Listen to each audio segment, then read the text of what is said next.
আসসালামু আলাইকুম সবাইকে। আজকে থেকে ৩ মাস আগে আমি বলছিলাম যে দেশে অনেক কিছু হবে। আগুন লাগবে অনেকবার।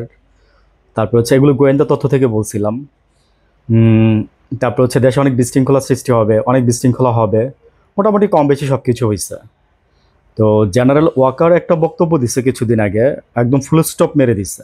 মানে আপনি আর আগাইতেই পারবেন না এটা নিয়ে। এবং উনি আগার ইঙ্গিতে বুঝাইয়া দিচ্ছে যে এই বিদ্রোহটা যারা করছে তারা বিডিআর এর জওয়ানরাই করছে। হাউ কুড ইট দ্যাট যে উনি এটা বলতে পারে যে এটা বিডিআরের জওয়ানরা এখন করছে। উনি আবার পরে বলছে পলিশ দেওয়ার জন্য যে কমিশন গঠন হয়েছে, এর মধ্যে যদি কেউ যদি দোষী সাব্যস্ত হয় তাহলে তাদের বিচার হবে। আপনি যে কথাটা বলছেন না, আপনি নিজেই তো একটা দোষ করে ফেলছেন। এটা কি আপনি বুঝতেছেন ওয়াকার সাহেব, জেনারেল ওয়াকার সাহেব? আপনাকে সবাই মাথায় তুলছিল একটা কারণে, যে আপনি এরকম এরকম গণ অভ্যুত্থানের সময় আপনি গুলি চালান নাই বা এরকম এরকম আপনার নির্দেশ, কিন্তু আপনার বিপক্ষে কিন্তু অনেক প্রমাণপত্র আছে যেগুলো কিন্তু আসলে সম্মুখে চলে আসলে কিন্তু আমার মনে হয় যে আপনারই প্রবলেম হবে।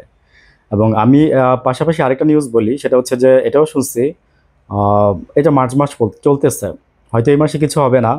দেখেন, আমার ধারণা যে সামনের মাসে এপ্রিল মাসে জেনারেল ওয়াকার এবং চুপ্পুর সম্ভবত পদত্যাগ হইতে পারে।